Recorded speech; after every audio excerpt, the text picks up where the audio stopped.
ನಿತ್ಯಾನಂದ ಪ್ರಭು. ಅನುವಾದ. ಮರದ ತುದಿಯಲ್ಲಿ ಕಾಂಡ ಎರಡು ಭಾಗವಾಗಿ ಕವಲೊಡೆದಿರುತ್ತದೆ. ಒಂದು ಕಾಂಡಕ್ಕೆ ಶ್ರೀ ಅದ್ವೈತ ಪ್ರಭು ಎಂದು ಹೆಸರಾದರೆ, ಇನ್ನೊಂದು ಕಾಂಡಕ್ಕೆ ಶ್ರೀ ನಿತ್ಯಾನಂದ ಪ್ರಭು ಎಂದು ಹೆಸರು. ಹರೇ ಕೃಷ್ಣ ಮಾತಾಜಿ, ಧನ್ಯವಾದಗಳು. ಹರೇ ಕೃಷ್ಣ ಮಾತಾಜಿ. ರೀನಾ ಮಾತಾಜಿ. ಹರೇ ಕೃಷ್ಣ ಮಾತಾಜಿ. ಹರೇ ಕೃಷ್ಣ. ಹರೇ ಕೃಷ್ಣ. ಹರೇ ಕೃಷ್ಣ. ಓಂ ನಮೋ ಭಗವತೆ ಒಂದು ತನಕ ಓದಿ ಆಯ್ತು ಮಾತಾಜಿ. ಹಾ ಮಾತಾಜಿ, ಧನ್ಯವಾದ ಮಾತಾಜಿ. ಹರೇ ಓಂ ಕೃಷ್ಣ. ನಮೋ ಭಗವತೆ. ಹರೇ ಕೃಷ್ಣ ಮಾತಾಜಿ. ಓಂ ನಮೋ ಭಗವತೆ ವಾಸುದೇವಾಯ. ಓಂ ನಮೋ ಭಗವತೆ ವಾಸುದೇವಾಯ. ಓಂ ನಮೋ ಭಗವತೆ ವಾಸುದೇವಾಯ. ಹರೇ ಕೃಷ್ಣ. ಸೊ ನಾವಿವಾಗ ಚೈತನ್ಯ ಚರಿತಾಮೃತ ಆದಿಲೀಲಾ ಸಂಪುಟ 2 ಅಧ್ಯಾಯ 9 ಭಕ್ತಿ ಸೇವೆಯ ಒಂದು ಕಲ್ಪವೃಕ್ಷ, ಈ ಅಧ್ಯಾಯವನ್ನ ನಾವು ಓದ್ತಾ ಇದ್ದೀವಿ. ಸೊ ನಿನ್ನೆ ದಿನ ನಾವು ಶ್ಲೋಕ 13, 14, 15 ಅದನ್ನ ನಾವು ತಿಳ್ಕೊತಾ ಇದ್ವಿ. ಈ ಚೈತನ್ಯ ವೃಕ್ಷ, ಸೊ ಈ ಕಲ್ಪವೃಕ್ಷ ಏನಿದೆ, ಭಕ್ತಿ ಸೇವೆಯ ಒಂದು ಕಲ್ಪವೃಕ್ಷ ಏನಿದೆ, ಸೊ ಇದು ಹೇಗೆ ದೃಢವಾಯಿತು ಅಂತಂದ್ರೆ, ಇಲ್ಲಿ ನಮ್ಗೆ ಪರಮಾನಂದಪುರಿ, ಕೇಶವ ಭಾರತಿ, ಬ್ರಹ್ಮಾನಂದಪುರಿ, ಬ್ರಹ್ಮಾನಂದ ಭಾರತಿ, ಶ್ರೀ ವಿಷ್ಣುಪುರಿ, ಕೇಶವಪುರಿ, ಕೃಷ್ಣಾನಂದಪುರಿ, ಶ್ರೀ ನೃಸಿಂಹ ತೀರ್ಥ ಮತ್ತು ಸುಖಾನಂದಪುರಿ, ಸೊ ಇವರೆಲ್ಲರೂ ಸಹ ಅವರು ಅವರ ಶಕ್ತಿಯಿಂದ ಅವ್ರನ್ನ ಬೇರುಗಳಿಗೆ ಹೋಲಿಸ್ತಾ ಇದ್ದಾರೆ. ಈ 9 ಬೇರುಗಳ ಶಕ್ತಿಯಿಂದ ಈ ಒಂದು ಚೈತನ್ಯ ವೃಕ್ಷ ಏನಿದೆ, ಈ ಒಂದು ಕಲ್ಪವೃಕ್ಷ ಅದು ದೃಢವಾಗಿ ನಿಂತು ಅಂತ ಹೇಳ್ತಾ ಇದ್ದಾರೆ. ಸೊ ಪರಮಾನಂದ ಪುರಿ ಅವರ ಬಗ್ಗೆ ನಾವು ತಿಳ್ಕೊಂತಾ ಬಂದ್ವಿ.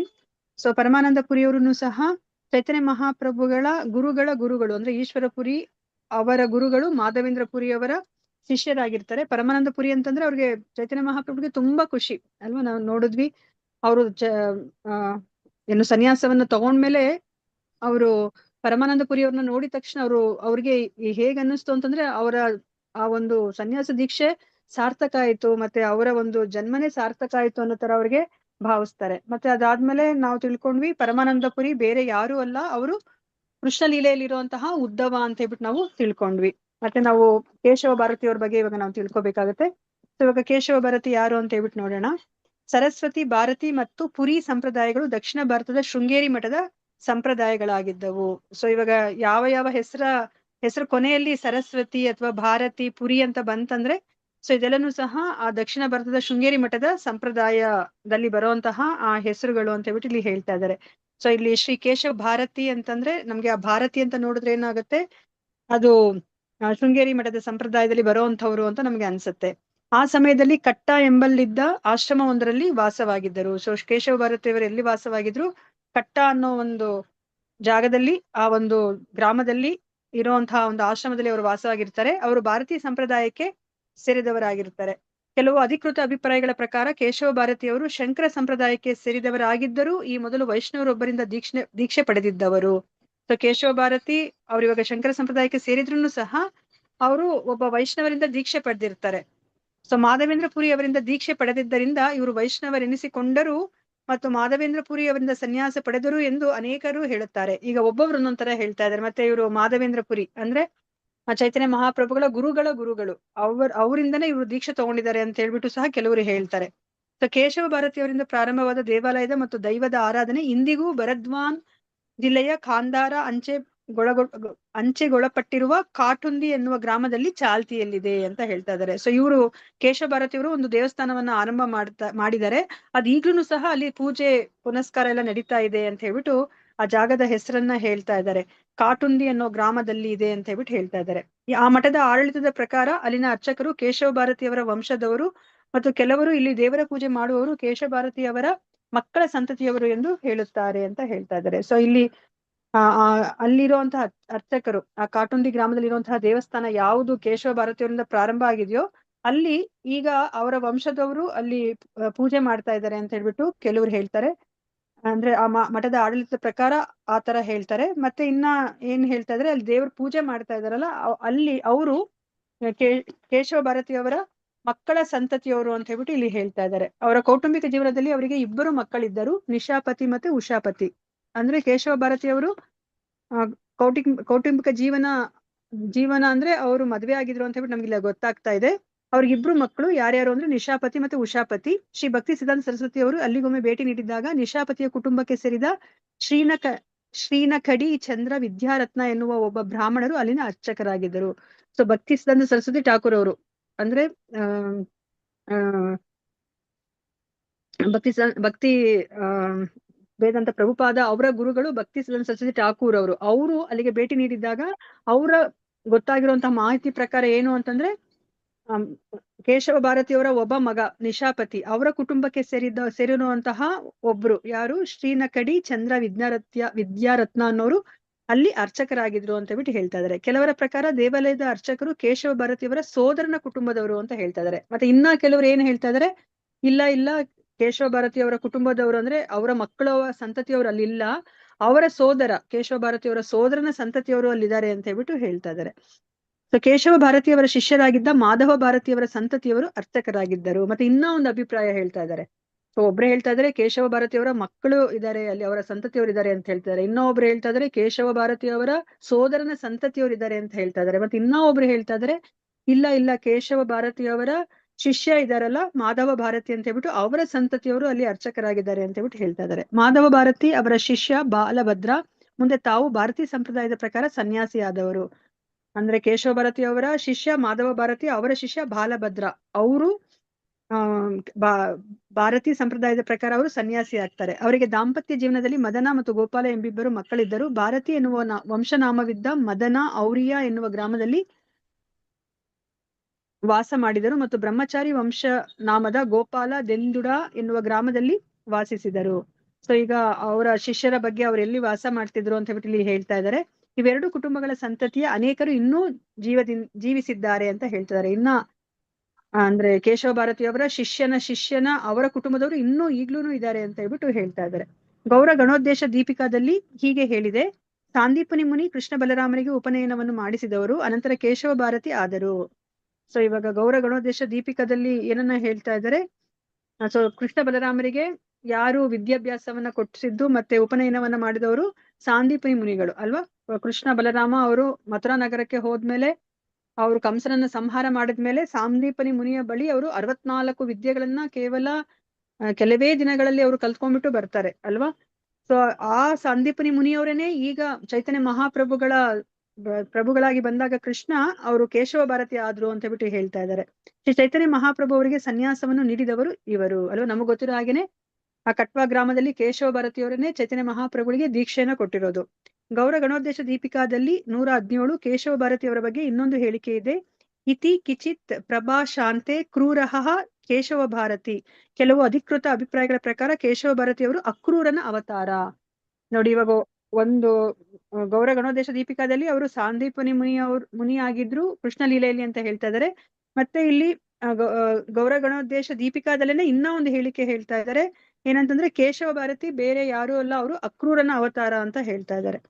ಕೇಶವ ಭಾರತಿಯವರು ಶ್ರೀ ಚೈತನ್ಯ ಮಹಾಪ್ರಭು ಅವರಿಗೆ ವರ್ಷ 1432 ಶಕಾಬ್ದದಲ್ಲಿ ಕ್ರಿಸ್ತ ಶಕ 1510 ಕಟ್ಟ ಎಂಬಲ್ಲಿ ಸನ್ಯಾಸವನ್ನು ನೀಡಿದರು ಅಲ್ವಾ. ಚೈತನ್ಯ ಮಹಾಪ್ರಭುಗಳು ಆ ಕಟ್ಟ ಅನ್ನೋ ಒಂದು ಗ್ರಾಮದಲ್ಲಿ ಸನ್ಯಾಸತ್ವವನ್ನ ತಗೋತಾರಲ್ಲ, ಆಗ ಅವರಿಗೆ ಸನ್ಯಾಸತ್ವವನ್ನ ಕೊಟ್ಟಿದ್ದೇ ಕೇಶವ ಭಾರತಿಯವರು.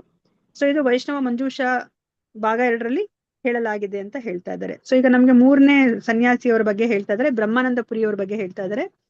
ಸೊ ಶ್ರೀ ಬ್ರಹ್ಮಾನಂದ ಪುರಿ ಅವರು ನವದ್ವೀಪದಲ್ಲಿ ಶ್ರೀ ಚೈತನ್ಯ ಮಹಾಪ್ರಭು ಅವರು ಕೀರ್ತನ ಆಚರಿಸುತ್ತಿದ್ದಾಗ ಅವರ ಸಹವರ್ತಿಗಳಲ್ಲಿ ಒಬ್ಬರಾಗಿದ್ದರು ಅಲ್ವಾ. ನಮಗೆ ಗೊತ್ತಿರೋ ಹಾಗೇನೆ ಚೈತನ್ಯ ಮಹಾಪ್ರಭುಗಳು ಅವರು ನವದ್ವೀಪದಲ್ಲಿ ಇದ್ದಾಗಲೇ ಅವರು ಕೀರ್ತನೆಯನ್ನ ಮಾಡ್ತಾ ಇದ್ರು ಅಲ್ವಾ. ದಿನಾ ರಾತ್ರಿ ಅವರು ಶ್ರೀವಾಸ ಆಚಾರ್ಯ ಅವರ ಮನೆಯಲ್ಲಿ ಅಲ್ವಾ, ಅದನ್ನ ಶ್ರೀವಾಸಾಂಗ ಅಂತ ಕರೀತಾರೆ. ಅಲ್ಲಿ ಅವರು ಪ್ರತಿ ರಾತ್ರಿ ಅವರು ಸಂಕೀರ್ತನೆ ಮಾಡ್ತಾ ಇದ್ರು. ಆ ಸಂಕೀರ್ತನೆ ಮಾಡೋ ಸಹವರ್ತಿಗಳಲ್ಲಿ ಇವರು ಒಬ್ರು ಬ್ರಹ್ಮಾನಂದ ಪುರಿ ಅಂತ ಹೇಳ್ಬಿಟ್ಟು ಇಲ್ಲಿ ಹೇಳ್ತಾ ಇದ್ದಾರೆ.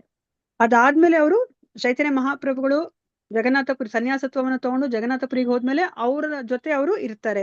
ಬ್ರಹ್ಮಾನಂದ ಪುರಿಯವರು ಸಹ ಜಗನ್ನಾಥ ಕ್ಷೇತ್ರಕ್ಕೆ ಹೋಗಿ ಅವರು ಚೈತನ್ಯ ಮಹಾಪ್ರಭುಗಳನ್ನ ಸೇರ್ಕೋತಾರೆ. ಈ ಸಂದರ್ಭದಲ್ಲಿ ನಾವೊಂದು ಅಂಶವನ್ನು ಗಮನಿಸಬೇಕು. ಬ್ರಹ್ಮಾನಂದ ಎನ್ನುವ ಹೆಸರು ಮಾಯಾವಾದಿ ಸನ್ಯಾಸಿಗಳಲ್ಲದೆ ವೈಷ್ಣವ ಸನ್ಯಾಸಿಗಳಿಗೂ ಒಪ್ಪಿಗೆ ಆಗಿತ್ತು. ಇವಾಗ ನಾವು ಈ ಹೆಸರನ್ನು ನೋಡಿದ್ರೆ ಬ್ರಹ್ಮಾನಂದ ಪುರಿ ಅಂತಂದ್ರೆ ಇವರು ವೈಷ್ಣವ ಸನ್ಯಾಸಿ ಅಂತ ನಮ್ಗೆ ಅನ್ಸೋದಿಲ್ಲ. ಯಾಕಂದ್ರೆ ಆ ಹೆಸರು ಬ್ರಹ್ಮಾನಂದ ಅನ್ನೋದು ಯೂಶಲಿ ಯಾರು ಅದ್ವೈತವಾದಿಗಳು ಯಾರಿರ್ತಾರೆ ಅವ್ರು ಇಟ್ಕೊಂಡಿರುವಂತಹ ಹೆಸರು. ಆದ್ರೆ ಇವಾಗ ಇವ್ರ ಹೆಸರು ಬ್ರಹ್ಮಾನಂದ ಪುರಿ ಆಗಿರೋದ್ರಿಂದ ಚೈತನ್ಯ ಮಹಾಪ್ರಭುಗಳು ಅವ್ರನ್ನ ಒಪ್ಕೊಂಡಿರೋದ್ರಿಂದ ಇವಾಗ ನಮ್ಗೆ ಏನ್ ಅನ್ಸುತ್ತೆ, ಬ್ರಹ್ಮಾನಂದ ಅಂತ ಹೆಸರು ವೈಷ್ಣವರು ಸಹ ಇಟ್ಕೋತಾ ಇದ್ರು ಅಂತ ಹೇಳ್ಬಿಟ್ಟು ಇಲ್ಲಿ ಹೇಳ್ತಾ ಇದ್ದಾರೆ.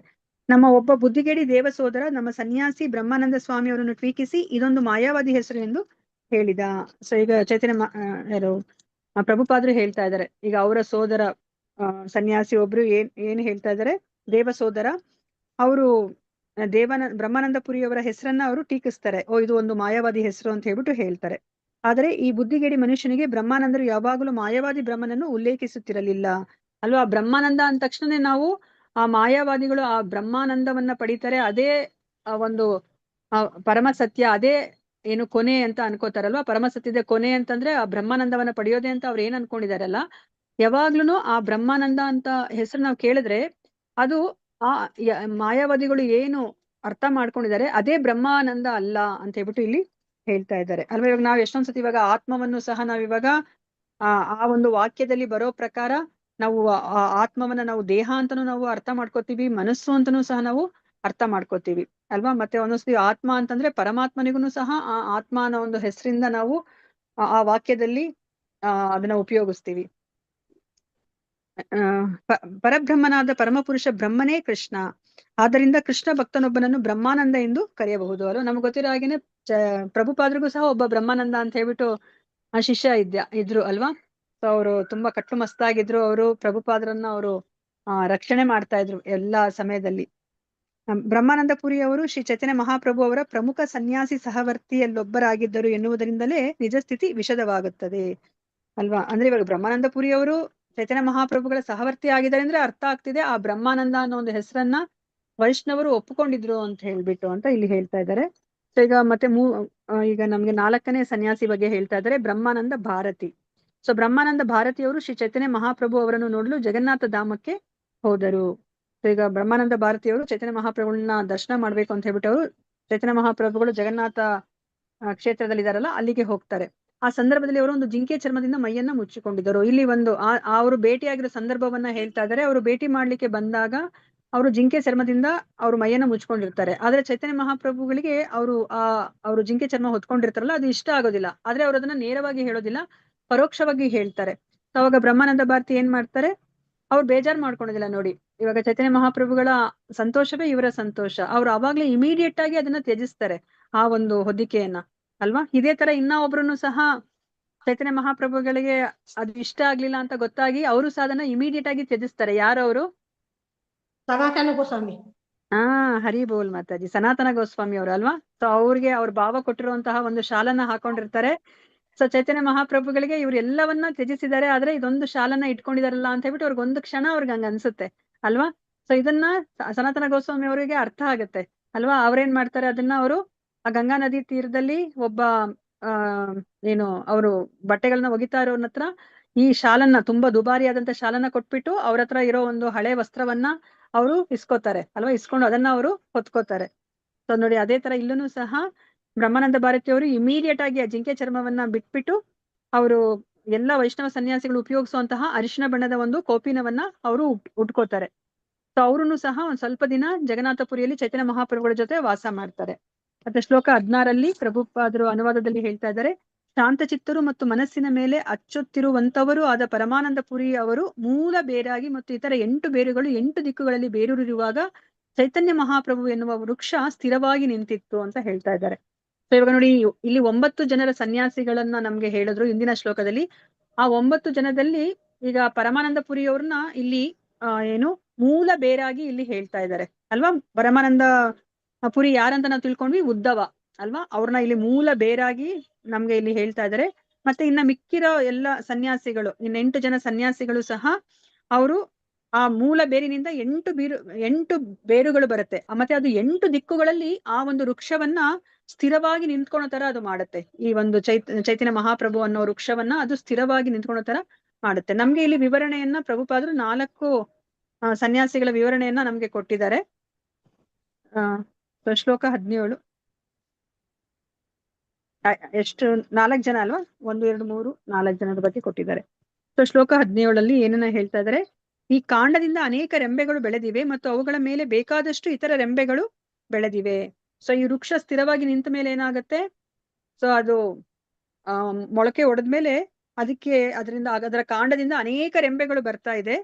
ಸೊ ಆ ಒಂದು ರೆಂಬೆಗಳ ಮೇಲೆ ಮತ್ತೆ ಅನೇಕ ಉಪರೆಂಬೆಗಳು ಬರುತ್ತೆ. ಸೊ ಅದ್ರ ಬಗ್ಗೆ ಇವಾಗ ನಮಗೆ ಮುಂದೆ ಹೇಳ್ಕೊಂತ ಹೋಗ್ತಾರೆ. ಹೀಗೆ ದೊಡ್ಡ ರೆಂಬೆಗಳು ಇಡೀ ವಿಶ್ವವನ್ನು ಆವರಿಸಿಕೊಂಡು ಚೈತನ್ಯ ವೃಕ್ಷದ ರೆಂಬೆಗಳೆಲ್ಲವೂ ಸೇರಿ ಒಂದು ಗೊಂಚಲಾಗಿ ರೂಪುಗೊಂಡಿದ್ದವು ಅಂತ ಹೇಳ್ತಾ ಇದ್ದಾರೆ. ಸೊ ಇವಾಗ ಆ ಒಂದು ಕಾಂಡದಿಂದ ಬಂದಿರುವಂತಹ ಆ ದೊಡ್ಡ ರೆಂಬೆಗಳು ಅದು ಬರೇ ಎಲ್ಲಿ ಇದು ಶುರುವಾಗಿದ್ದು ಮಾಯಾಪುರದಲ್ಲಿ, ಬರೇ ಅಲ್ಲೇ ಉಳ್ಕೊಳ್ಳಿಲ್ಲ. ಅದು ಆ ದೊಡ್ಡ ರೆಂಬೆಗಳು ಇಡೀ ವಿಶ್ವವನ್ನ ಆವರಿಸ್ಕೊಂಡ್ರು. ಅಂದ್ರೆ ಏನರ್ಥ, ಈ ಒಂದು ಕೃಷ್ಣ ಪ್ರಜ್ಞಾ ಆಂದೋಲನ ಇಡೀ ವಿಶ್ವದಾದ್ಯಂತ ಅದು ಪ್ರಸರಿಸ್ತು. ಮತ್ತೆ ಚೈತನ್ಯ ವೃಕ್ಷದ ರೆಂಬೆಗಳೆಲ್ಲವೂ ಸೇರಿ ಒಂದು ಗೊಂಚಲಾಗಿ ರೂಪುಗೊಂಡಿದ್ದವು. ನಮ್ಮ ಅಂತಾರಾಷ್ಟ್ರೀಯ ಕೃಷ್ಣ ಸಂಘ ನಮ್ಮ ಅಂತಾರಾಷ್ಟ್ರೀಯ ಕೃಷ್ಣ ಪ್ರಜ್ಞಾ ಸಂಘ ಚೈತನ್ಯ ವೃಕ್ಷದ ಅನೇಕ ರೆಂಬೆಗಳಲ್ಲಿ ಒಂದು ಅಂತ ಹೇಳ್ಬಿಟ್ಟು ಇಲ್ಲಿ ಹೇಳ್ತಾ ಇದ್ದಾರೆ.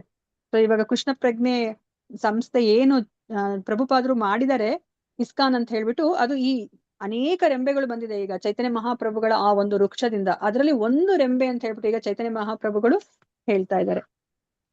ಸೊ 19ನೇ ಶ್ಲೋಕದಲ್ಲಿ ಹೇಳ್ತಾ ಇದ್ದಾರೆ, ಪ್ರತಿ ರೆಂಬೆಯಿಂದ ಬೇಕಾದಷ್ಟು 100 ಉಪರೆಂಬೆಗಳು ಬೆಳೆಯುತ್ತವೆ. ಹೀಗೆ ಎಷ್ಟು ರೆಂಬೆಗಳು ಬೆಳೆದಿವೆ ಎಂದು ಯಾರು ಎಣಿಸಲಾರರು ಅಂತ ಹೇಳ್ತಾ ಇದ್ದಾರೆ ಅಲ್ವಾ. ಇವಾಗ ಚೈತನ್ಯ ಮಹಾಪ್ರಭುಗಳು ನಮ್ಗೆ ಗೊತ್ತಿರೋ ಹಾಗೇನೆ ಇವಾಗ ಭಕ್ತಿ ಸಿದ್ಧಾಂತ ಸರಸ್ವತಿ ಠಾಕೂರ್ ಅವರು ಬಂದಿದ್ದಾರೆ ಅಲ್ವಾ. ಅವ್ರ ಕಡೆಯಿಂದ ಅವರ ಶಿಷ್ಯರೆಲ್ಲರನ್ನು ಸಹ ಅವರು ಇವಾಗ ಏನು ಗೌಡಿಯ ಮಠವನ್ನ ಅವರು ಸ್ಥಾಪಿಸಿದ್ದಾರೆ ಅಲ್ವಾ. ಅದೇ ತರ ಈಗ ಅದ್ವೈತಾಚಾರ್ಯರು ಅವರ ವಂಶಸ್ಥರೆಲ್ಲರನ್ನು ಸಹ ಅವರು ಅಂದ್ರೆ ಮೇಯ್ನ್ ಆಗಿ ಚೈತನ್ಯ ಮಹಾಪ್ರಭುಗಳು ಏನ್ ಹೇಳಿದ್ರು ಅದೇ ತತ್ವವನ್ನ ಅವರು ಪಾಲಿಸ್ತಾ ಇದ್ದಾರೆ.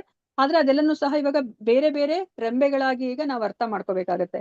ಅದೇ ತರ ನಿತ್ಯಾನಂದ ಪ್ರಭುಗಳ ಆ ಒಂದು ವಂಶಸ್ಥರನ್ನು ಸಹ ಅವ್ರನ್ನು ಸಹ ಈ ಒಂದು ಚೈತನ್ಯ ತತ್ವ ಏನಿದೆ ಗೌಡಿಯ ತತ್ವ ಅದನ್ನೇ ಅವರು ಫಾಲೋ ಮಾಡ್ತಿದ್ದಾರೆ. ಆದ್ರೆ ಅದು ಬೇರೆ ಬೇರೆ ರೆಂಬೆಗಳು ಅಂತ ಹೇಳ್ಬಿಟ್ಟು ನಾವು ಅರ್ಥ ಮಾಡ್ಕೋಬೇಕು. ಅದೇ ತರನೇ ಇವಾಗ ಕೃಷ್ಣ ಪ್ರಜ್ಞಾ ಸಂಸ್ಥೆ ಅಂತ ಏನಿದೆ ಅದು ಈ ಒಂದು ಚೈತನ್ಯ ವೃಕ್ಷದ ಒಂದು ರೆಂಬೆ ಅಂತ ಹೇಳ್ಬಿಟ್ಟು ಪ್ರಭುಪಾದರು ನಮ್ಗೆ ಅರ್ಥ ಮಾಡಿಸ್ತಾ ಇದ್ದಾರೆ.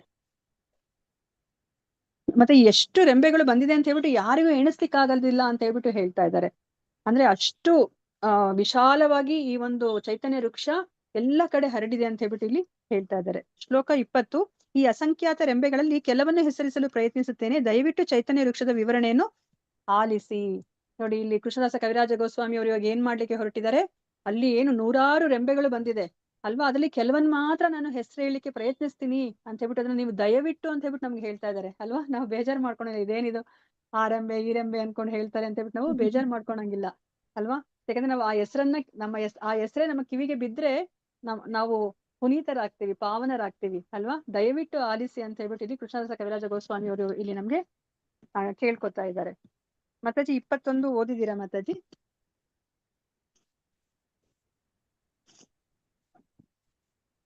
ಓದಿದೆ ಮಾತಾಜಿ, ಓದಿದೆ ಮಾತಾಜಿ.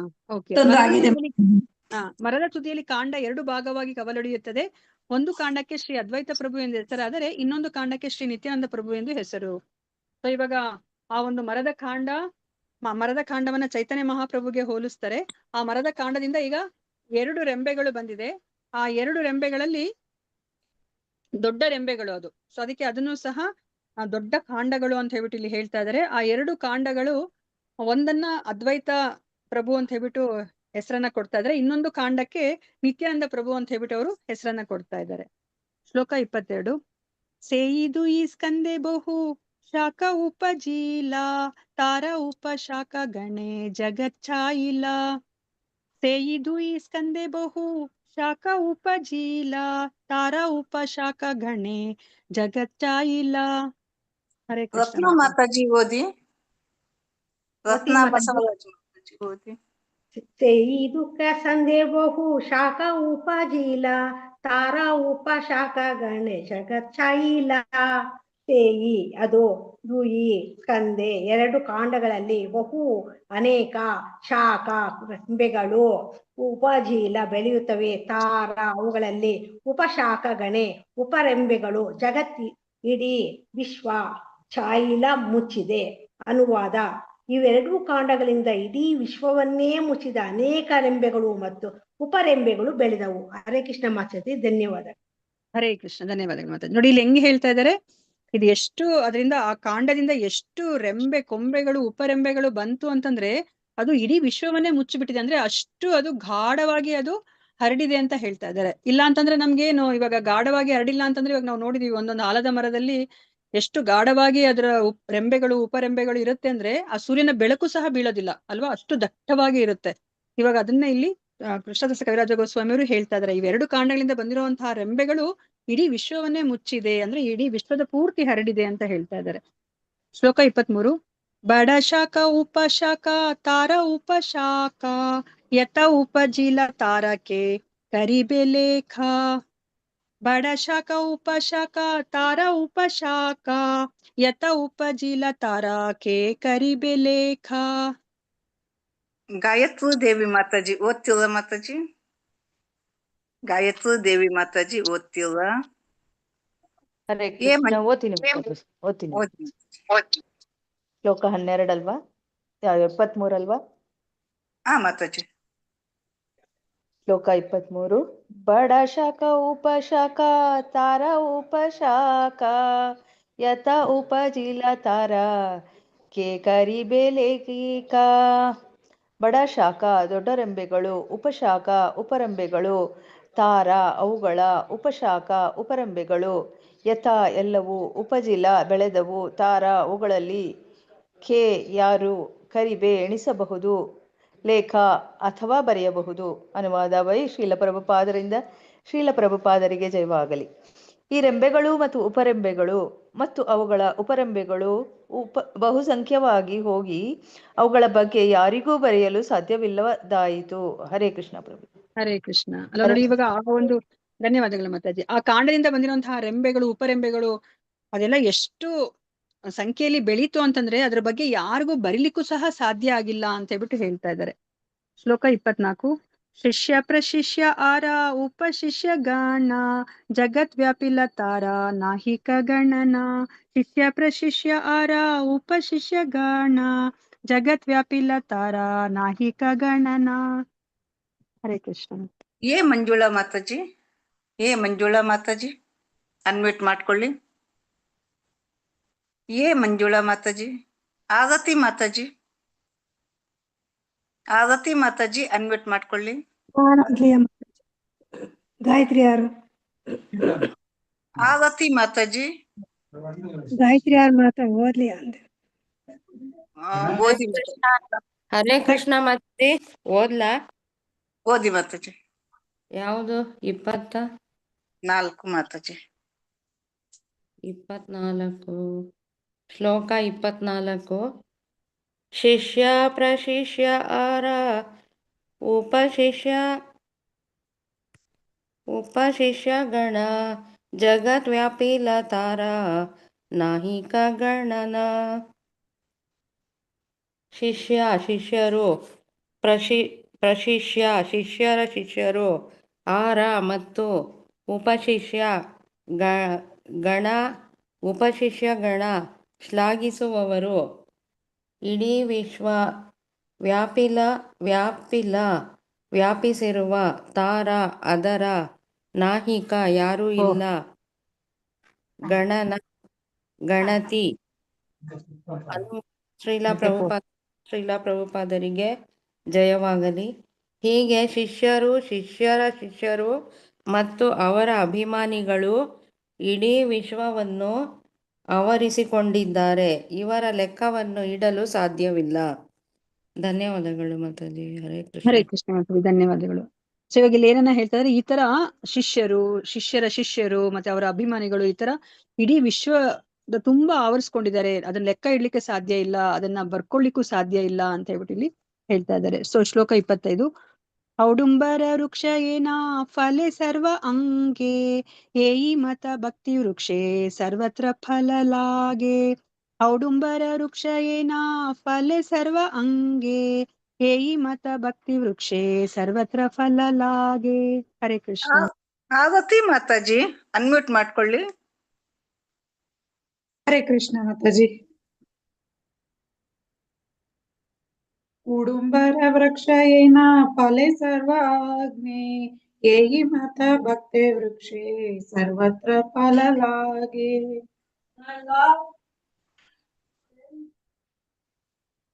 ಉಡುಂಬರ ವೃಕ್ಷ ಒಂದು ದೊಡ್ಡ ಅಂಜೂರದ ಮರ, ಏನ ಹಾಗೆ ಫಲೆ ಹಣ್ಣುಗಳನ್ನು ಬೆಳೆಸಿತು ಸರ್ವ ಎಲ ಅಗ್ನೆ ದೇಹದ ಭಾಗಗಳು, ಏಯಿ ಇದರ ಮತ ಅದರಂತೆ, ಭಕ್ತಿ ವೃಕ್ಷೆ ಭಕ್ತಿ ಸೇವೆಯ ಮರದಲ್ಲಿ ಸರ್ವತ್ರ ಎಲ್ಲ ಕಡೆಯೂ ಫಲ ಹಣ್ಣು ಲಾಗೆ ಕಾಣುತ್ತದೆ. ಅನುವಾದ ಮತ್ತು ಭಾವಾರ್ಥ. ಶ್ರೀಲ ಪ್ರಭುಪಾದರಿಂದ ಪ್ರಭುಪಾದರಿಗೆ ಜಯವಾಗಲಿ. ಒಂದು ದೊಡ್ಡ ಅಂಜೂರದ ಮರ ತನ್ನ ದೇಹದಲ್ಲೆಲ್ಲ ಹಣ್ಣುಗಳನ್ನು ಬೆಳೆಸುವ ಹಾಗೆ ಭಕ್ತಿ ಸೇವೆ ಮರದ ಪ್ರತಿ ಭಾಗದಲ್ಲೂ ಹಣ್ಣುಗಳು ಬೆಳೆದವು. ಭಾವಾರ್ಥ. ಭಕ್ತಿ ಸೇವೆಯ ಈ ಮರ ಈ ಐಹಿಕ ವಿಶ್ವದಲ್ಲ, ಅದು ಆಧ್ಯಾತ್ಮಿಕ ವಿಶ್ವದಲ್ಲಿ ಬೆಳೆಯುತ್ತದೆ. ಅಲ್ಲಿ ದೇಹದ ಒಂದು ಭಾಗಕ್ಕೂ ಮತ್ತು ಇನ್ನೊಂದು ಭಾಗಕ್ಕೂ ಹೆಚ್ಚುಗಾರಿಕೆ ಇರುವುದಿಲ್ಲ. ಇದೊಂದು ಕಬ್ಬಿನ ಜಲ್ಲೆಯ ಹಾಗೆ. ಇದರ ಯಾವ ಭಾಗವನ್ನು ಸವಿದರೂ ಅದು ಯಾವಾಗಲೂ ಸಿಹಿಯಾಗಿರುತ್ತದೆ. ಭಕ್ತಿ ಮರದಲ್ಲಿ ಅನೇಕ ರೆಂಬೆಗಳಿರುತ್ತವೆ, ಎಲೆಗಳು ಮತ್ತು ಹಣ್ಣುಗಳಿರುತ್ತವೆ. ಆದರೆ ಇವೆಲ್ಲ ದೇವೋತ್ತಮ ಪರಮ ಪುರುಷನ ಸೇವೆಗಾಗಿ ಮೀಸಲಾಗಿರುವಂತಹವು. ಭಕ್ತಿ ಸೇವೆಯಲ್ಲಿ 9 ಬಗೆಗಳಿವೆ. ಶ್ರವಣಂ, ಕೀರ್ತನಂ, ವಿಷ್ಣು ಸ್ಮರಣಂ, ಪಾದ ಸೇವನಂ, ಅರ್ಚನಂ, ವಂದನಂ, ದಾಸ್ಯಂ, ಸಖ್ಯಂ, ಆತ್ಮನಿವೇದನಂ. ಶ್ರವಣ, ಕೀರ್ತನ, ವಿಷ್ಣು ಸ್ಮರಣೆ, ಪಾದ ಸೇವೆ, ಅರ್ಚನೆ, ವಂದನೆ, ದಾಸ್ಯ, ಸಖ್ಯ, ಆತ್ಮನಿವೇದನೆ. ಆದರೆ ಇವೆಲ್ಲವೂ ಪರಮ ಪ್ರಭುವಿನ ಸೇವೆಗಾಗಿ ಮಾತ್ರ ಮುಡಿಪಾದದ್ದು. ಆದ್ದರಿಂದ ಯಾರಾದರೂ ಆಲಿಸಿದರೂ, ಪಠಿಸಿದರೂ, ಮೆಲಕು ಹಾಕಿದರೂ ಅಥವಾ ಆರಾಧಿಸಿದರೂ ಅಂಥವರ ಕೆಲಸವೆಲ್ಲ ಒಂದೇ ಫಲವನ್ನು ನೀಡುತ್ತವೆ. ಇಂತಹ ಭಕ್ತಿ ಸೇವೆಗಳಲ್ಲಿ ಯಾವುದು ಒಬ್ಬ ಭಕ್ತನಿಗೆ ತುಂಬ ಹೊಂದುತ್ತದೆ ಎನ್ನುವುದು ಆ ಭಕ್ತನ ಅಭಿರುಚಿಯನ್ನು ಅವಲಂಬಿಸಿರುತ್ತದೆ. ಹರೇ ಕೃಷ್ಣ ಮಾತಾಜಿ. ಹರೇ ಕೃಷ್ಣ ಮಾತಾಜಿ, ಧನ್ಯವಾದಗಳು. ಇವಾಗ ಈ ಒಂದು ಚೈತನ್ಯ ವೃಕ್ಷವನ್ನ, ಭಕ್ತಿ ವೃಕ್ಷವನ್ನ ಏನಕ್ಕೆ ಹೋಲಿಸ್ತಾ ಇದ್ದಾರೆ? ಅಂಜೂರದ ಮರಕ್ಕೆ ಹೋಲಿಸ್ತಾ ಇದ್ದಾರೆ. ಯಾಕಂದ್ರೆ ಈ ಒಂದು ಅಂಜೂರ ಮರದಲ್ಲಿ ಯಾವ ತರ ಅಂತಂದ್ರೆ, ಇವಾಗ ಒಂದೊಂದು ಗಿಡದಲ್ಲಿ ಏನಾಗುತ್ತೆ, ಆ ಹಣ್ಣುಗಳು ಆ ಕೊನೆ ತುದಿಯಲ್ಲಿ ಮಾತ್ರ ಅಲ್ಲಿ ಬಿಡುತ್ತೆ ಅಲ್ವಾ? ಆದ್ರೆ ಇದು ಹಾಗಲ್ಲ. ಈ ಅಂಜೂರ ಮರದಲ್ಲಿ ತನ್ನ ದೇಹದ ಪೂರ್ತಿ ಅದು ಹಣ್ಣುಗಳನ್ನ ಅದು ಬೆಳೆಸ್ಕೊಳುತ್ತೆ. ಅದೇ ತರನೇ ಈ ಒಂದು ಭಕ್ತಿ ಸೇವೆ ಮರ ಏನಿದೆ, ಇದ್ರಲ್ಲೂ ಸಹ ಪ್ರತಿ ಭಾಗದಲ್ಲೂ ಸಹ ಆ ಹಣ್ಣುಗಳು ಬೆಳೀತವೆ ಅಲ್ವಾ? ಆ ಹಣ್ಣುಗಳು ಯಾವ್ದದು? ಅದು ಕೃಷ್ಣ ಪ್ರೇಮದ ಹಣ್ಣುಗಳು ಎಲ್ಲ ಕಡೆ ಆ ಮರದ ತುಂಬಾ ಬೆಳೆದಿದೆ ಅಂತ ಹೇಳ್ಬಿಟ್ಟು ಇಲ್ಲಿ ಹೇಳ್ತಾ ಇದಾರೆ. ಭಾವಾರ್ಥದಲ್ಲಿ ಪ್ರಭುಪಾದರು ಅರ್ಥ ಮಾಡಿಸ್ತಾ ಇದಾರೆ. ಈ ಭಕ್ತಿ ಸೇವೆಯ ಈ ಮರ ಈ ಐಹಿಕ ವಿಶ್ವದ್ದಲ್ಲ ಅಂತ ಹೇಳ್ತಾ ಇದ್ದಾರೆ ಅಲ್ವಾ? ಭಕ್ತಿ ಅಂತ ಬಂದ ತಕ್ಷಣ ನಾವು ಅದೇನಾಗುತ್ತೆ, ಆ ಐಹಿಕವೆಲ್ಲವೂ ಸಹ ಆಧ್ಯಾತ್ಮಿಕ ಆಗ್ಬಿಡುತ್ತೆ ಅಲ್ವಾ? ನಾವ್ ಎಷ್ಟೊಂದ್ಸತಿ ಅದನ್ನ ಚರ್ಚೆ ಮಾಡಿದ್ವಿ. ಯಾವ ತರ ಇವಾಗ ನಾವು ಭಗವಂತನಿಗೆ ನೀರನ್ನ ಅರ್ಪಿಸಿದ್ರೆ ಆ ನೀರೇನಾಗುತ್ತೆ, ಅದು ಐಹಿಕ. ಆದ್ರೆ ಅದು ಭಗವಂತನಿಗೆ ಅರ್ಪಿಸಿದ ತಕ್ಷಣ ಅದು ಆಧ್ಯಾತ್ಮಿಕ ಆಗೋಗುತ್ತೆ ಅಲ್ವಾ? ನಾವು ಭಗವಂತನಿಗೆ ಮಂಗಳಾರತಿ ಬೆಳಗಿದ್ಮೇಲೆ ಅದು ಅಗ್ನಿ ಅಲ್ಲ ಅಲ್ವಾ? ಮಾಮೂಲಿ ಅಗ್ನಿ ಅಲ್ಲ, ಅದು ಮಂಗಳ ಆರತಿ ಆಗುತ್ತೆ. ನಾವು ಭಕ್ತಿ ಭಾವದಿಂದ ನಾವು ಅದನ್ನ ಕಣ್ಣಿಗೆ ಹತ್ಕೋತೀವಿ ಅಲ್ವಾ? ಅದೇ ತರ ನಾವು ಭಗವಂತನಿಗೆ ಆಹಾರವನ್ನ ಅರ್ಪಿಸಿದಾಗ ಅದು ಭೌತಿಕವಾಗಿರುತ್ತೆ. ಆದ್ರೆ ಅರ್ಪಿಸಿದ ತಕ್ಷಣ, ಭಗವಂತ ಸ್ವೀಕಾರ ಮಾಡಿದ ತಕ್ಷಣನೇ ಅದು ನೈವೇದ್ಯ ಅಂದ್ರೆ ಅದು ಪ್ರಸಾದ ಆಗೋಗುತ್ತೆ ಅಲ್ವಾ? ಅಂದ್ರೆ ಆಧ್ಯಾತ್ಮಿಕವಾಗುತ್ತೆ ಅಲ್ವಾ? ಒಂದು ಕಲ್ಲು ಅದು ಐಹಿಕ, ಆದ್ರೆ ಅದರಲ್ಲಿ ಭಗವಂತನ ಒಂದು ಏನು ನಾರದ ಪಂಚರಾತ್ರಿಯ ವಿಧಿ ಪ್ರಕಾರ ಅದನ್ನ ಕೆತ್ತಿದ ತಕ್ಷಣನೇ ಅದು ಆಧ್ಯಾತ್ಮಿಕವಾಗ್ಬಿಡತ್ತೆ ಅಲ್ವಾ? ಅದೇ ತರನೇ ಇಲ್ಲಿ ಆ ಭಕ್ತಿ ಅಂದ್ರೆ ಭಗವಂತನಿಗೋಸ್ಕರ ನಾವ್ ಇವಾಗ ನವವಿಧ ಭಕ್ತಿ ಮಾಡ್ತಿದೀವಿ ಅಂತಂದ್ರೆ ಅದು ಆಧ್ಯಾತ್ಮಿಕ ಅಲ್ಲ, ಅದು ಐಹಿಕ ಅಲ್ಲ, ಆಧ್ಯಾತ್ಮಿಕವಾಗ್ಬಿಡುತ್ತೆ ಅಂತ ಹೇಳ್ಬಿಟ್ಟು ಇಲ್ಲಿ ಹೇಳ್ತಾ ಇದ್ದಾರೆ. ಅದು ಈ ಭೌತಿಕ ವಿಶ್ವದಲ್ಲ, ಅದು ಆಧ್ಯಾತ್ಮಿಕದ್ದು ಅಂತ ಹೇಳ್ತಾ ಇದ್ದಾರೆ. ಅದು ಆಧ್ಯಾತ್ಮಿಕ ವಿಶ್ವದಲ್ಲಿ ಬೆಳೆಯುತ್ತದೆ. ಅಲ್ಲಿ ದೇಹದ ಒಂದು ಭಾಗಕ್ಕೂ ಮತ್ತು ಇನ್ನೊಂದು ಭಾಗಕ್ಕೆ ಹೆಚ್ಚುಗಾರಿಕೆ ಇರುವುದಿಲ್ಲ ಅಲ್ವಾ? ಸೊ ಅಲ್ಲಿ ಬೇರೆ ಅಂದ್ರೆ ಇವಾಗ ನಾವು ತಲೆ ಅಂತಂದ್ರೆ ಅದಕ್ಕೆ ನಾವು ತುಂಬಾ ಹೆಚ್ಚು ಪ್ರಾಶಸ್ತ್ಯವನ್ನ ಕೊಡ್ತೀವಿ. ಆ ತರ ಇಲ್ಲಿ ಈ ಒಂದು ಭಕ್ತಿ ವೃಕ್ಷದಲ್ಲಿ ಯಾವುದೇ ಒಂದು ಭೇದ ಭಾವ ಇಲ್ಲ. ಎಲ್ಲ ಭಾಗಗಳು ಸಹ ಒಂದೇ. ಈ ಭಾಗ ಹೆಚ್ಚು, ಈ ಭಾಗ ಕಡಿಮೆ ಅಂತ ಹೇಳ್ಬಿಟ್ಟು ಯಾವುದೇ ಅಲ್ಲಿ ಭೇದ ಭಾವ ಇಲ್ಲ. ಇದು ಒಂದು ಸಕ್ಕರೆಯ ಮರದ ಹಾಗೆ ಇದೆ. ಇದು ಯಾವ ಭಾಗವನ್ನ ಸವಿದರೂ ಅದು ಯಾವಾಗಲೂ ಸಿಹಿಯಾಗಿರುತ್ತದೆ ಅಲ್ವಾ? ಇವಾಗ ನಮ್ಗೆ ಅದನ್ನೇ ಹೇಳ್ತಾರೆ ಪ್ರಭುಪಾದರು ಅಲ್ವಾ? ಇವಾಗ ಭಗವದ್ಗೀತೆನೇ ಆಗ್ಲಿ, ಭಾಗವತನೇ ಆಗ್ಲಿ, ಅದಕ್ಕೆ ರಸಗುಲ್ಲಗೆ ಹೋಲಿಸ್ತಾರೆ ಅಲ್ವಾ? ಯಾವ ಚಾಪ್ಟರ್ ಇಂದ ಓದ್ಬೇಕು, ಎಲ್ಲಿಂದ ಓದ್ಬೇಕು ಅಂತ ಯಾರಾದ್ರೂ ಕೇಳಿದ್ರೆ ಎಲ್ಲಿಂದ ಓದಿದ್ರು ಸಹ ಅದು ತುಂಬಾ ಸಿಹಿಯಾಗಿರುತ್ತೆ ಅಲ್ವಾ? ಇವಾಗ ನಾವು ಏನು ಜಾಮೂನು ಅಥವಾ ರಸಗುಲ್ಲವನ್ನ ಈ ಭಾಗದಿಂದ ತಿನ್ಲಾ ಅಥವಾ ಈ ಕಡೆ ಭಾಗದಿಂದ ತಿನ್ಲಾ ಅಂತ ಯಾರಾದ್ರೂ ಕೇಳಿದ್ರೆ ಅಲ್ವಾ, ಏನು ವ್ಯತ್ಯಾಸನೇ ಇಲ್ಲ. ಯಾವ ಕಡೆಯಿಂದ ಅದನ್ನ ನಾವು ಸವಿದ್ರು ಸಹ ಅಲ್ಲಿ ಸಿಹಿಯಾಗೇ ಇರುತ್ತೆ, ಅದೇ ಸಿಹಿ ಇರುತ್ತೆ ಅಲ್ವಾ? ಅದೇ ತರನೇ ಈ ಭಕ್ತಿ ವೃಕ್ಷ. ಈ ಭಕ್ತಿ ಮರದಲ್ಲಿ ಅನೇಕ ರೆಂಬೆಗಳಿವೆ, ಎಲೆಗಳು ಮತ್ತು ಹಣ್ಣುಗಳಿರುತ್ತವೆ. ಆದರೆ ಇವೆಲ್ಲವೂ ದೇವೋತ್ತಮ ಪರಮ ಪುರುಷನ ಸೇವೆಗಾಗಿ ಮೀಸಲಾಗಿರುವಂತಹದ್ದು. ಇವಾಗ ಒಂದು ಮರದಲ್ಲಿ ಇರುವಂತಹ ಭಾಗಗಳು ನಮ್ಗೆ ಗೊತ್ತು ಅಲ್ವಾ? ಕಾಂಡಗಳಿರುತ್ತೆ, ರೆಂಬೆಗಳಿರುತ್ತೆ, ಎಲೆಗಳಿರುತ್ತೆ, ಹಣ್ಣುಗಳಿರುತ್ತೆ ಅಲ್ವಾ? ಇವೆಲ್ಲರೂ ಸಹ ಈ ಒಂದು ಚೈತನ್ಯ ವೃಕ್ಷದಲ್ಲಿ ಎಲ್ಲವೂ ಸಿಹಿಯಾಗಿರುತ್ತೆ. ಮತ್ತೆ ಎಲ್ಲವನ್ನೂ ಸಹ ನಾವು ಭಗವಂತನಿಗೆ ಅರ್ಪಿಸ್ಬೋದು. ಇವಾಗ ನಾವು ಮಾಮೂಲಿ ಗಿಡದಲ್ಲಿ ಇರೋದಾದ್ರೆ ನಾವು ಎಲ್ಲವನ್ನ ಭಗವಂತನಿಗೆ ಅರ್ಪಿಸ್ಲಿಕ್ಕೆ ಆಗೋದಿಲ್ಲ ಅಲ್ವಾ? ಅದರಲ್ಲಿರುವಂತಹ ಶ್ರೇಷ್ಠ ಹಣ್ಣುಗಳನ್ನು ಅಥವಾ ಎಲೆಗಳನ್ನು ನಾವು ಭಗವಂತನಿಗೆ ಅರ್ಪಿಸ್ಬೋದು. ಆದ್ರೆ ಈ ಮರ ಹಾಗಲ್ಲ. ಯಾವುದೇ ಭಾಗವನ್ನ ತಗೊಂಡ್ರು ಸಹ ನಾವು ಅದನ್ನ ಭಗವಂತನಿಗೆ ಅರ್ಪಿಸ್ಬೋದು. ಸೊ ಅದಕ್ಕೆ ಇಲ್ಲಿ ನಮ್ಗೆ ಅದನ್ನ ಪ್ರಭುಪಾದರು ಭಕ್ತಿ ಸೇವೆಯ ನವವಿಧ ಭಕ್ತಿ ಏನಿದೆ ಅದಕ್ಕೆ ಇಲ್ಲಿ ಹೋಲಿಕೆಯನ್ನ ಕೊಡ್ತಾ ಇದ್ದಾರೆ. ಶ್ರವಣಂ, ಕೀರ್ತನಂ, ವಿಷ್ಣು ಸ್ಮರಣಂ, ಪಾದ ಸೇವನಂ, ಅರ್ಚನಂ, ವಂದನಂ, ದಾಸ್ಯಂ, ಸಖ್ಯಂ, ಆತ್ಮ ನಿವೇದನಂ ಅಲ್ವಾ. ಈ 9ರಲ್ಲಿ ನಾವು ಒಂದನ್ನ ಮಾಡಿದ್ರು ಸಹ ನಾವು ಭಗವಂತನ ಬಳಿಗೆ ಹೋಗ್ಲಿಕ್ಕೆ ಸಾಧ್ಯ ಅಲ್ವಾ. ಸೊ ನಾವ್ ಇದನ್ನ ಜ್ಞಾಪಿಸ್ಕೊಂಡಂತೆ ಬರೇ ಶ್ರವಣವನ್ನ ಮಾಡಿ ಯಾರು ಭಗವಂತನ ಬಳಿಗೆ ಹೋಗಿದ್ದಾರೆ? ಹರೇ ಕೃಷ್ಣ.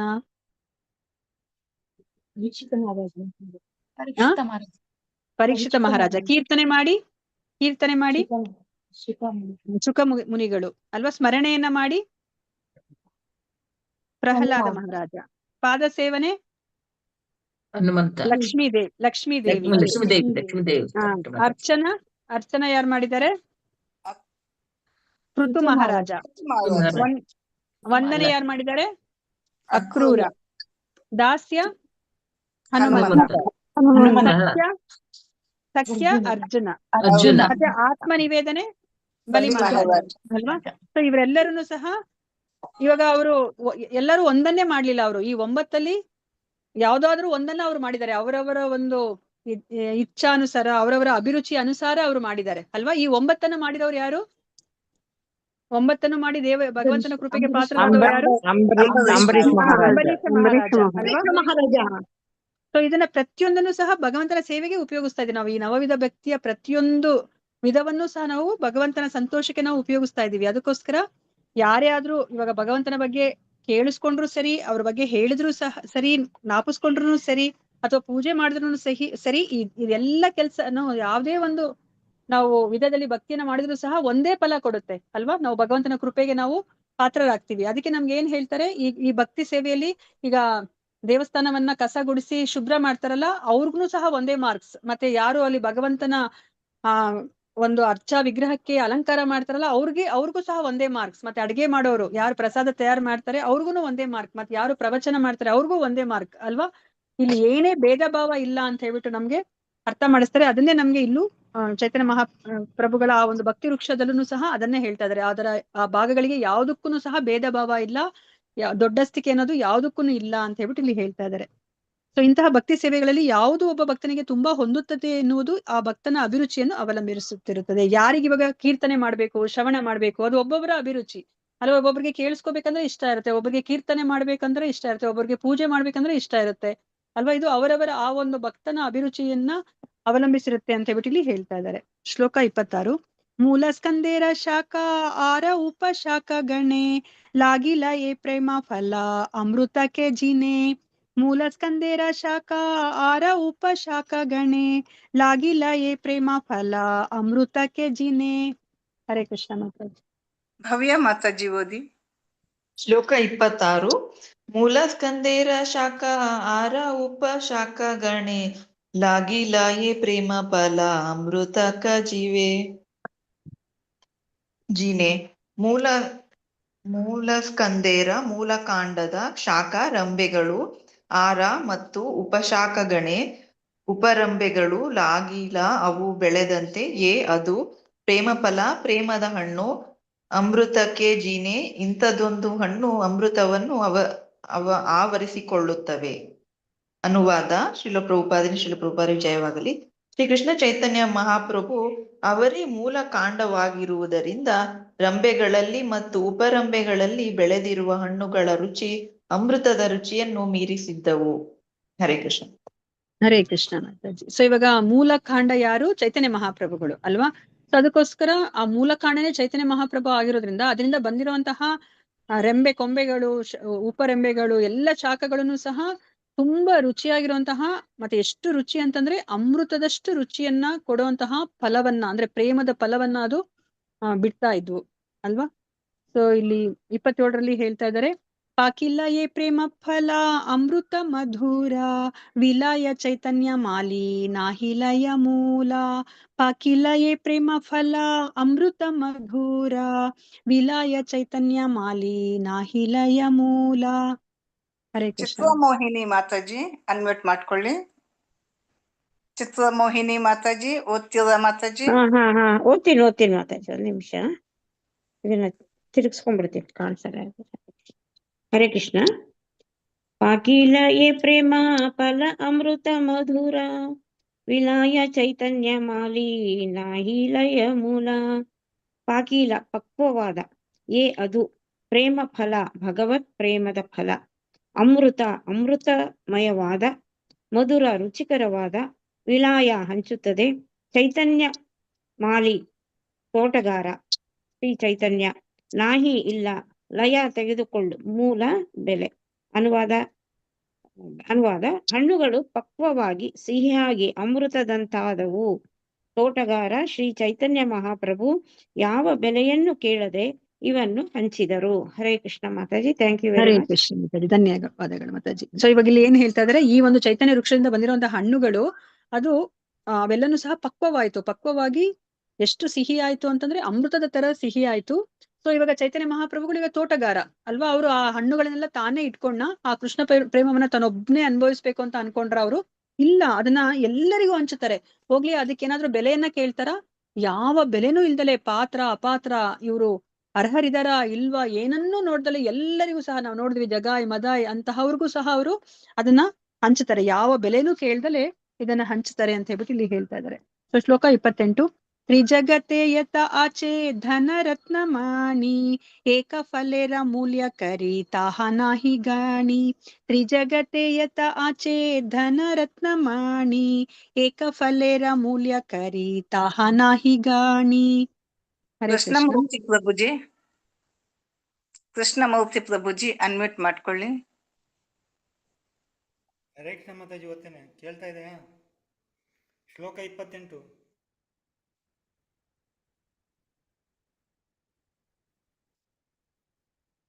ತ್ರಿಜಗತೆ ಯತ ಕರಿತಾಹ ನಾಹಿ ಗಣಿ. ತ್ರಿಜಗತೆ ಮೂರು ಪ್ರಪಂಚದಲ್ಲಿ ಯತ ಆಚೆ ಇದೆ ಧನರಾಶಿ, ಧನರತ್ನಮಣಿ, ಸಿರಿ ಸಮೃದ್ಧಿ. ಏಕ ಫಲೇರ ಒಂದು ಹಣ್ಣಿನ ಮೂಲ್ಯ ಬೆಲೆ ಕರಿ ಲೆಕ್ಕ ಹಾಕಿದ. ತಾಹ ಅದು ನಾಹಿ ಇಲ್ಲ, ಗಣಿ ಎಣಿಸು. ಅನುವಾದ: ಮೂರು ಪ್ರಪಂಚಗಳಲ್ಲಿರುವ ಎಲ್ಲ ಐಶ್ವರ್ಯಗಳು ಭಕ್ತಿ ಸೇವೆಯ ಒಂದು ಅಮೃತ ಫಲಕ್ಕೆ ಸಮವಾಗುವುದಿಲ್ಲ. ಹರೇ ಕೃಷ್ಣ ಮಾತಾಜಿ, ಥ್ಯಾಂಕ್ ಯು. ಧನ್ಯವಾದಗಳು. ಧನ್ಯವಾದಗಳು. ಅಲ್ವಾ, ನಾವು ನೋಡಿದ್ವಿ ಅಲ್ವಾ, ಈಗ ಹಿರಣ್ಯಕಶಿಪು ಅವರು ಇಡೀ ಮೂರು ಲೋಕಗಳ ಒಡೆಯ ಆಗಿದ್ರು ಅಲ್ವಾ. ಆದ್ರೆ ಇವಾಗ ಅವರಲ್ಲಿರುವಂತಹ ಸಿರಿ ಸಂಪತ್ತು ಪ್ರಹ್ಲಾದ ಮಹಾರಾಜನಲ್ಲಿ ಇರುವಂತಹ ಭಕ್ತಿಗೆ ಸಮ ಆಗ್ತಾ ಇತ್ತಾ? ಸೊ ಭಗವಂತ ಯಾವ್ದಕ್ಕೆ ಒಲ್ದಿದ್ದು? ಆ ಹಿರಣ್ಯಕಶಿಪುಗೆ ಒಲಿದ್ರ, ಅವರು ಪ್ರಹ್ಲಾದ ಮಹಾರಾಜನಿಗೆ ಒಲಿದ್ರ? ಪ್ರಹ್ಲಾದ ಮಹಾರಾಜನ್ಗೆ. ಅದನ್ನೇ ಇಲ್ಲಿ ಹೇಳ್ತಾ ಇದ್ದಾರೆ. ಈ ಒಂದು ಭಕ್ತಿ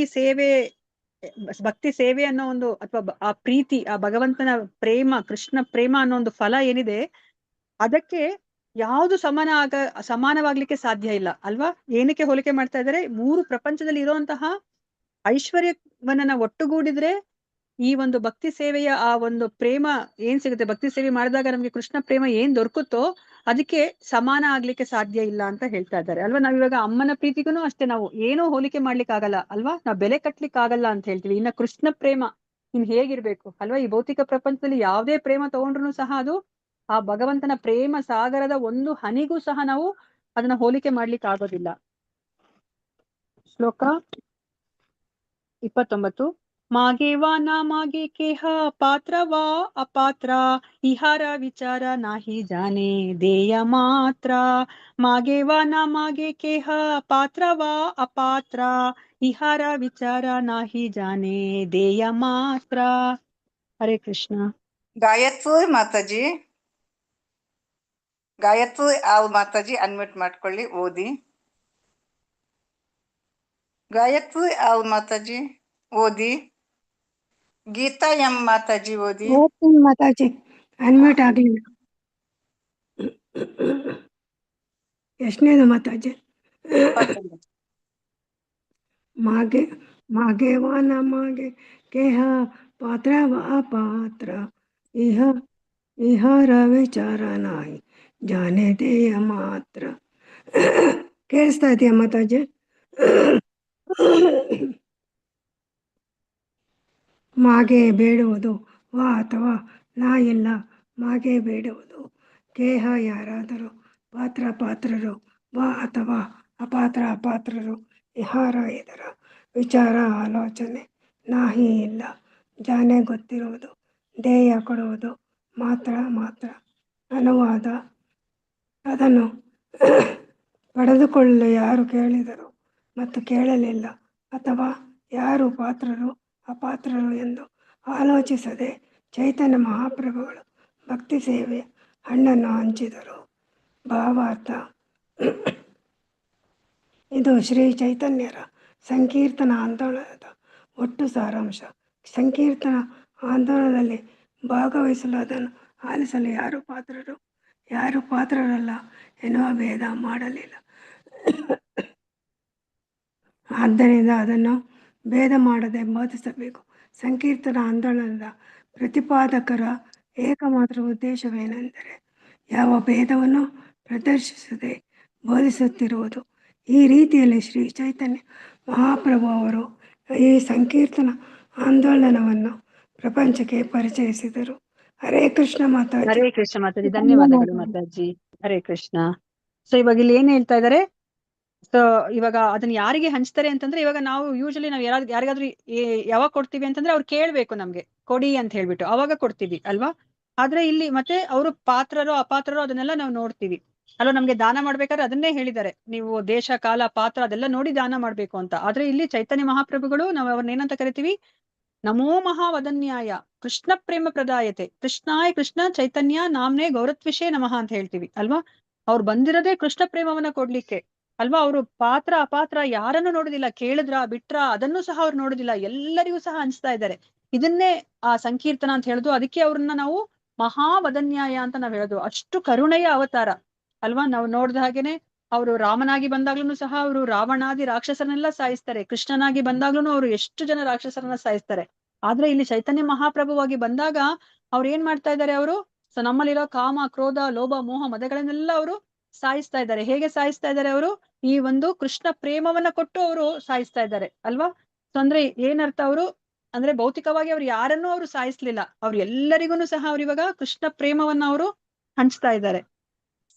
ಈ ಶ್ರೀ ಚೈತನ್ಯರ ಸಂಕೀರ್ತನ ಆಂದೋಲನದ ಒಟ್ಟು ಸಾರಾಂಶ ಏನು ಅಂತಂದ್ರೆ, ಸಂಕೀರ್ತನ ಆಂದೋಲನದಲ್ಲಿ ಭಾಗವಹಿಸಲು, ಅದನ್ನು ಆಲಿಸಲು ಯಾರು ಪಾತ್ರರು ಅಪಾತ್ರರು ಅನ್ನುವ ಭೇದ ಮಾಡಲಿಲ್ಲ. ಆದ್ದರಿಂದ ಇದನ್ನು ಭೇದ ಮಾಡದೆ ಬೋಧಿಸಬೇಕು. ಇವಾಗ ನಾವು ಅಷ್ಟೇ, ಇವರು ಸೌಕಾರು ಇವ್ರಿಗೆ ಹೇಳ್ಬೋದು, ಅಥವಾ ಇವರು ಭಾರತೀಯರು ಇವ್ರಿಗೆ ಹೇಳ್ಬೋದು ಅಂತ ನಾವು ಆ ಭೇದ ಭಾವ ಮಾಡ್ಕೊಡ್ದು. ಯಾಕಂದ್ರೆ ಚೈತನ್ಯ ಮಹಾಪ್ರಭುಗಳೇ ಯಾವುದೇ ಒಂದು ಭೇದ ಭಾವ ಮಾಡಲು ಎಲ್ಲರಿಗೂ ಕೊಟ್ರು ಅಲ್ವಾ? ಅದಕ್ಕಿಂತ ಶೀಲ ಪ್ರಭುಪಾದರು ಸಹ ಅಮೆರಿಕಾಗೆ ಹೋಗಿದ್ದು. ಅಯ್ಯೋ ಇದು ನನ್ನ ತಾಯ್ನಾಡಲ್ಲ, ಇದು ಯಾವುದೋ ಪರದೇಶ, ಇಲ್ಲಿ ನಾನು ಕೊಡಬಾರ್ದು ಕೃಷ್ಣ ಪ್ರೇಮವನ್ನ ಅಂತ ಅವ್ರು ಯೋಚನೆ ಮಾಡ್ಲಿಲ್ಲ ಅಲ್ವಾ? ಅವರು ಅಮೆರಿಕಾಗೆ ಹೋಗಿ ಆ ಒಂದು ಹಿಪ್ಪಿಗಳಿಗೆ ಅಲ್ವಾ, ಆ ಹಿಪ್ಪಿಗಳಂತಂದ್ರೆ ಅವರು ಎಲ್ಲವನ್ನ ತೊರೆದು ಅವ್ರು ಎಲ್ಲಂದ್ರಲ್ಲೇ ಜೀವನ ಮಾಡ್ಕೊಂಡು ಅವ್ರಿಗೆ ಯಾವುದೇ ಒಂದು ರೀತಿ ನೀತಿ ನಿಯಮ ಏನೂ ಇರ್ಲಿಲ್ಲ, ಅಂತಹ ಒಂದು ಜನಗಳಿಗೆ ಅವರು ಬೋಧಿಸ್ತಾರೆ. ಸಂಕೀರ್ತನ ಆಂದೋಲನದ ಪ್ರತಿಪಾದಕರ ಏಕಮಾತ್ರ ಉದ್ದೇಶವೇನೆಂದರೆ ಯಾವ ಭೇದವನ್ನು ಪ್ರದರ್ಶಿಸದೆ ಬೋಧಿಸುತ್ತಿರುವುದು ಅಲ್ವಾ? ಇಲ್ಲಿ ಎರಡು ಮುಖ್ಯ ವಿಷಯಗಳು ಏನು ಅಂತಂದ್ರೆ, ಈ ಚೈತನ್ಯ ಮಹಾಪ್ರಭುಗಳ ಸಂಕೀರ್ತನ ಆಂದೋಲನ ಅಂದ್ರೆ ಎರಡು ವಿಷಯಗಳು. ಒಂದ್ ಏನಂದ್ರೆ ನಾವು ಬೋಧನೆ ಮಾಡ್ತಾನೆ ಇರ್ಬೇಕು ನಾವು ಅಲ್ವಾ? ಯಾರೇ ದೇಕೆ ತಾರೇ ಕಹ ಕೃಷ್ಣ ಉಪದೇಶ. ನಾವ್ ಯಾರನ್ನೇ ಭೇಟಿ ಆಗ್ಲಿ ಅಲ್ವಾ, ನಾವು ಕೃಷ್ಣ ಉಪದೇಶವನ್ನ ಮಾಡ್ಬೇಕು. ಅಂದ್ರೆ ಆ ಬೋಧನೆ ಪ್ರಚಾರವನ್ನ ನಾವು ಉಸಿರು ಇರೋ ತನಕ ನಾವು ಪ್ರಚಾರ ಮಾಡ್ಬೇಕು. ಮತ್ತೆ ಎರಡನೇದು ಏನು ವಿಷಯ ಇಲ್ಲಿ ಹೇಳ್ತಾ ಇದ್ರೆ, ಭೇದ ಭಾವ ಮಾಡ್ದಲೆ ನಾವು ಹೇಳ್ಬೇಕು ಅಲ್ವಾ? ಇವ್ರಿಗೆ ಹೇಳ್ಬೋದು ಇವ್ರಿಗೆ ಹೇಳ್ಬಾರ್ದು ಅಂತ ನಾವು ಭೇದ ಭಾವ ಏನೂ ಮಾಡ್ದಲೆ ನಾವು ಎಲ್ಲರಿಗೂ ಸಹ ಈ ಒಂದು ಕೃಷ್ಣ ಪ್ರಜ್ಞೆನ ನಾವು ಪ್ರಚಾರ ಮಾಡ್ಬೇಕು. ಈ ರೀತಿಯಲ್ಲಿ ಶ್ರೀ ಚೈತನ್ಯ ಮಹಾಪ್ರಭು ಅವರು ಈ ಸಂಕೀರ್ತನ ಆಂದೋಲನವನ್ನು ಪ್ರಪಂಚಕ್ಕೆ ಪರಿಚಯಿಸಿದರು. ಈ ತರ ಚೈತನ್ಯ ಮಹಾಪ್ರಭುಗಳು ಇದನ್ನ ಎಲ್ಲ ಕಡೆ ಅವರು ಪ್ರಚಾರ ಮಾಡ್ತಾರೆ, ವಿಶ್ವದಾದ್ಯಂತ ಅವರು ಪ್ರಚಾರ ಮಾಡ್ತಾರೆ. ಶ್ಲೋಕ 30. ಮಾತಾಜಿ ಟೈಮ್ ಆಗಿದೆ ಮಾತಾಜಿ. ಓಕೆ ಮಾತಾಜಿ, ಆಯ್ತು. ಇದೊಂದು ಹೇಳ್ಬಿಡ್ತೀನಿ ಮಾತಾಜಿ 30. ಐಂಜಿಲಿ ಐಂಜಿಲಿ ಭರಿ ಫೇಲೆ ಚತುರ್ದಿಶೆ ದರಿದ್ರ ಕುಡಾಯಿ ಕಾಯ ಮಾಲಕಾರ ಹಾಸೆ. ಐಂಜಿಲಿ ಐಂಜಿಲಿ ಭರೆ ಪೇಲೆ ಚತುರ್ದಿಶೆ ದರಿದ್ರ ಕುಡಾಯಿ ಖಾಯ ಮಾಲಕಾರ ಹಾಸೆ. ಹರೇ ಕೃಷ್ಣ. ಗೀತಾ ಎಂ ಮಾತಾಜಿ ಓದಿ. ಹರೇ ಕೃಷ್ಣ ಮಾತಾಜಿ. ಶ್ಲೋಕ 30. ಅಂಜಿಲಿ ಅಂಜಿಲಿ ಭರಿ ಫೇಲೆ ಚತುರ್ದಿಶೆ ದರಿದ್ರ ಕುಡಾಯಿ ಕಾಯ ಮಾಲಕರ ಹಾಸೆ. ಅಂಜಲಿ ಕೈ ತುಂಬ ಭರಿ ತುಂಬಿಸಿದ, ಫೇಲೆ ಹಂಚುವುದು, ಚತುರ್ದಿಶೆ ಎಲ್ಲಾ ದಿಕ್ಕುಗಳಲ್ಲೂ, ದರಿದ್ರ ಬಡವ, ಕುಡಾಹಿ ಆಯ್ದು ತೆಗೆಯುವುದು, ಕಾಯ ತಿನ್ನುವುದು, ಮಾಲಾಕಾರ ತೋಟಗಾರ, ಆಸೆ ನಗುತ್ತಾ. ಅನುವಾದ ಭಾರತ ಶೀಲ ಪ್ರಭುಪಾದರಿಂದ ಶೀಲ ಪ್ರಭುಪಾದರಿಗೆ ಜಯವಾಗಲಿ. ಪಾರಮಾರ್ಥಿಕ ತೋಟಗಾರ ಶ್ರೀ ಚೈತನ್ಯ ಮಹಾಪ್ರಭು ಎಲ್ಲಾ ದಿಕ್ಕುಗಳಲ್ಲೂ ಬೊಗಸೆಗಟ್ಟಲೆ ಹಣ್ಣುಗಳನ್ನು ಹಂಚಿದರು. ಬಡವರು ಹಸಿದ ಜನರು ಹಣ್ಣನ್ನು ತಿಂದಾಗ ತೋಟಗಾರರಾದ ಅವರು ಪರಮ ಸಂತೋಷದಿಂದ ನಕ್ಕರು. ಹರೇ ಕೃಷ್ಣ ಮಾತಾಜಿ, ಧನ್ಯವಾದಗಳು. ಹರೇ ಕೃಷ್ಣ ಮಾತಾಜಿ, ಧನ್ಯವಾದಗಳು. ಸೊ ಇಲ್ಲಿ ಏನ್ ಹೇಳ್ತಾ ಇದ್ದಾರೆ, ಚೈತನ್ಯ ಮಹಾಪ್ರಭುಗಳು ಅವರು ತೋಟಗಾರ. ಅವ್ರು ಇವಾಗ ಎಲ್ಲರಿಗೂ ಸಹ ಹೇಗೆ ಹಣ್ಣುಗಳನ್ನ ಕೊಡ್ತಾರೆ, ಅವರು ಬೊಗಸೆಗಟ್ಲೆ ಕೈ ತುಂಬಾ ಹಣ್ಣುಗಳನ್ನ ಕೊಡ್ತಾ ಇದ್ದಾರೆ ಅವರು. ಸೊ ಯಾರೆಲ್ಲ ಈ ಹಣ್ಣುಗಳನ್ನ ಸ್ವೀಕರಿಸಿ ತಿಂತಾರೆ, ಬಡವರು, ಹಸಿದ ಜನರು, ಅಂದ್ರೆ ಯಾರಿಗೆಲ್ಲ ಭಕ್ತಿ ಬೇಕು ಅವರೆಲ್ಲರೂ ಸಹ ಈ ಒಂದು ಹಣ್ಣನ್ನ ಅವರು ತಿಂತಾರೆ. ತಿಂದಾಗ ಈ ತೋಟಗಾರನಾದಂತಹ ಚೈತನ್ಯ ಮಹಾಪ್ರಭುಗಳಿಗೆ ತುಂಬಾ ಸಂತೋಷ ಆಗುತ್ತೆ. ನೋಡಿ, ಇಲ್ಲಿ ಪರಮ ಸಂತೋಷ ಅಂತ ಹೇಳ್ತಾ ಇದ್ದಾರೆ ಅಲ್ವಾ. ಅವ್ರ ಏನನ್ನೋ ಅವರಿಂದ ನಿರೀಕ್ಷಣೆ ಮಾಡ್ತಾ ಇಲ್ಲ ಅಲ್ವಾ. ಪ್ರತಿಫಲವಾಗಿ ಅವರು ಏನೋ ಒಂದನ್ನ ಅವ್ರಿಗೆ ಕೊಡ್ಲಿ ಅಂತ ಹೇಳ್ಬಿಟ್ಟು, ಅಥವಾ ಹಣವನ್ನು ಏನನ್ನೋ ಅವರು ನಿರೀಕ್ಷಣೆ ಮಾಡ್ದಲೆ ಅವರು ಹಂಚ್ತಾ ಇದ್ದಾರೆ. ಅವರೆಲ್ಲ ಅದನ್ನ ಸ್ವೀಕರಿಸಿದಾಗ, ಆ ಭಕ್ತಿಯನ್ನ ಅವರು ಸ್ವೀಕರಿಸಿದಾಗ ಚೈತನ್ಯ ಮಹಾಪ್ರಭುಗಳಿಗೆ ತುಂಬಾ ಪರಮ ಸಂತೋಷ ಆಗುತ್ತೆ. ಸಂತೋಷದಿಂದ ಅವರು ಇಲ್ಲಿ ನಗ್ತಾ ಇದ್ದಾರೆ. ಹರೇ ಕೃಷ್ಣ. ಚೈತನ್ಯ ಚೈತ್ರಾಮೃತ ಗ್ರಂಥಕ್ಕೆ ಜೈ, ಶೀಲ ಪ್ರಭುಪಾದ್ ಕಿ ಜೈ, ಶೀಲ ಗುರುದೇವ್ ಕಿ ಜೈ, ಕೃಷ್ಣದಾಸ ಕವಿರಾಜ ಗೋಸ್ವಾಮಿ ಕಿ ಜೈ, ಪಂಚತತ್ವ ಕಿ ಜೈ. ಇಲ್ಲಿ ನೆರೆದಿರುವ ಅನಂತ ಕೋಟಿ ವೈಷ್ಣವ ಭಕ್ತರೊಂದಿಗೆ ಕಿ ಜೈ. ವಾಂಚಕಲ್ಪತರುಭ್ಯಶ್ಚ ಕೃಪಾ ಸಿಂಧು ಬೇವಚ ಪತಿತನಾಂ ಪಾವನೇಭ್ಯೋ ವೈಷ್ಣವೇಭ್ಯೋ ನಮೋ ನಮಃ. ಹರೇ ಕೃಷ್ಣ ಹರೇ ಕೃಷ್ಣ ಕೃಷ್ಣ ಕೃಷ್ಣ ಹರೇ ಹರೇ, ಹರೇ ರಾಮ ರಾಮ ರಾಮ ಹರೇ ಹರೇ. ಹರೇ ಕೃಷ್ಣ. ಎಲ್ಲರಿಗೂ ಧನ್ಯವಾದಗಳು. ಪ್ರವೀಣ ಮಾತಾಜಿ ಧನ್ಯವಾದಗಳು. Thank you Mataji. ಹರೇ ಕೃಷ್ಣನ ನಾಮಸ್ಮರಣೆ ಮಾಡ್ತಾ ಇರಿ. ಒಂದು ಕ್ಷಣವೂ ಕೃಷ್ಣನ ಮರೆತು ಇರಬೇಡಿ. ಹರೇ ಕೃಷ್ಣ. ನಾಳೆ ಮತ್ತೆ 31ನೇ ಶ್ಲೋಕದಿಂದ ಭೇಟಿಯಾಗೋಣಂತೆ. ಹರೇ ಕೃಷ್ಣ. ಹರೇ ಕೃಷ್ಣ ಮಾತಾಜಿ, ಧನ್ಯವಾದಗಳು. ಧನ್ಯವಾದಗಳು ಮಾತಾಜಿ. ಹರೇ ಕೃಷ್ಣ. ಧನ್ಯವಾದಗಳು ಮಾತಾಜಿ. ಎಂಡ್ ಮಾಡ್ತಾ ಇದ್ದೀನಿ.